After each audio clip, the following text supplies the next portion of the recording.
নতুন অভিমান করে চলে যেতে লাগলে কমলিনী গিয়ে নতুনের রাগ ভাঙিয়ে নতুনকে জড়িয়ে ধরে চলে যাওয়া আটকে দেয়। হ্যাঁ বন্ধুরা, এমনটাই দেখা যাবে। তাই সম্পূর্ণ জানতে ভিডিওটিতে লাইক দিয়ে চ্যানেলটি সাবস্ক্রাইব করে দেখতে থাকুন।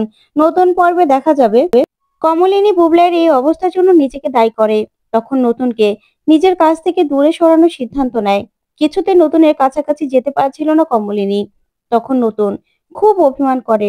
রাতে কান্নার স্বরে গান গাইতে থাকে, যা শুনে মিঠি, বাবিল, তারপরে কুর্চি আর কমলিনী সবাই কষ্ট পেতে থাকে। তখন নতুন মনে মনে ভাবে, না, কমলিনী কমলিনী ভাবছে যে আমাদের বিয়েটা হওয়াতেই বুবলাইয়ের এই অবস্থা। আমার জন্য আমার জন্যই সবকিছু হয়েছে। আমি কমলিনীর কাছ থেকে অনেক দূরে সরে যাব, অনেক দূরে। তখন নতুন নিজের ব্যাগপত্র গুছাতে থাকে। ঠিক তখনই কমলিনী মনে মনে বলে, আমাকে ক্ষমা করে দাও স্বতন্ত্র। আমি তোমার আমি তোমার মর্যাদা রাখতে পারলাম না। আমি তোমাকে সুখী করতে পারিনি। কি করব আমি? আমি তো কিছু বুঝতে পারছি না। আমার জন্য যদি আমার ছেলে দুনিয়া ছেড়ে চলে যায়, তাহলে আমি যে নিজেকে কিছুতেই ক্ষমা করতে পারবো না। এই ভেবে কমলিনী খুব কষ্ট পায়। ঠিক হঠাৎ করেই কমলিনী নতুনের ঘরের দিকে তাকালে দেখতে পায় নতুন জামা কাপড় গোছায়। তখনই কমলিনী আরো বেশি কষ্ট পেয়ে ভাবে, না না, স্বতন্ত্র আমাকে ছেড়ে চলে গেলে আমি নিজেকে কিছুতেই ক্ষমা করতে পারবো না। আর আমি আমি কোনোদিনও স্বতন্ত্রকে ছাড়া থাকতেও পারবো না। কি করব আমি? তখন নিজের সঙ্গে যুদ্ধ করতে থাকে কমলিনী। ওইদিকে কুর্চি কুর্চি দেখতে পায় নতুন জামা কাপড় গোছাচ্ছে। তখনই কুর্চি এসে বলে, বৌদি, তোমার জন্য নতুন দা এভাবে চলে যাচ্ছে।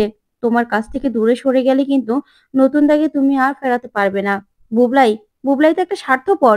বুবলাই নিজের কথা ভেবে, ও নিজের ইগোর জন্য এই কাজ করেছে। শুধুমাত্র তোমাদেরকে একসঙ্গে থাকতে দেবে না, সুখে থাকতে দেবে না বলে।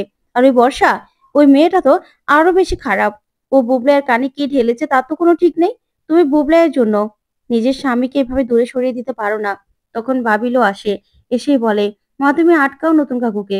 এইভাবে নতুন কাকু চলে যেতে পারে না। তখন মিঠি বলে, হ্যাঁ মা, তুমি এইভাবে নতুন কাকুকে চলে যেতে দিও না। নতুন কাকু আমাদের সবকিছু, আমাদের সব। তুমি এইভাবে নতুন কাকুকে দূরে সরিয়ে দিও না। তখন কমলিনী কাঁদে আর বলে, আমি কি করব? কি করব আমি? তখন কুর্চি বলে, বলি ভাই, আমরা যেটা বলছি তোমরা শুনো। তুমি এখনই নতুনদার কাছে ছুটে যাও, নতুনদাকে গিয়ে আটকাও।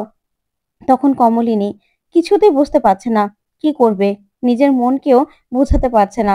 তারপরে কমলিনী নতুনের কাছে যায় আর গিয়ে বলে, তুমি কোথায় যাচ্ছ?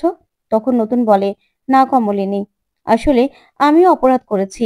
আমি তোমাকে না জানিয়ে বিয়ে করেছি, সেই জন্যই তো এত কিছু ঘটছে। না হলে তো ঘটতো না। তাই আমি সিদ্ধান্ত নিয়েছি আমি চলে যাব। তখনই কমলিনী এসে দৌড়ে এসে নতুনকে জড়িয়ে ধরে আর বলে, না, তুমি কোথাও যেতে পারবে না। তুমি আমাকে ছেড়ে কোথাও যাবে না।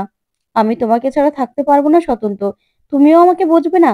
আমার ছেলে না হয় আমাকে নাই বুঝলো, তোমার তো আমাকে বোঝার কথা। তুমি কি পারো না আমাকে একটু সময় দিতে? তখন নতুন বলে, কমলিনী, সব সময়টাই তো তোমার। আমি তো তোমাকে কিছু বলিনি, আমি তো তোমাকে জোর করিনি। তাহলে? তখন কমলিনী বলে, তাহলে কেন চলে যাচ্ছ আমাকে ছেড়ে? বলো কেন? তখন নতুন বলে, আমি না, যাব না, কোথাও যাব না। তো বন্ধুরা, সত্যি যদি এরকমটা হয়, তোমাদের কাছে কেমন লাগবে কমেন্ট করে জানাও। ধন্যবাদ।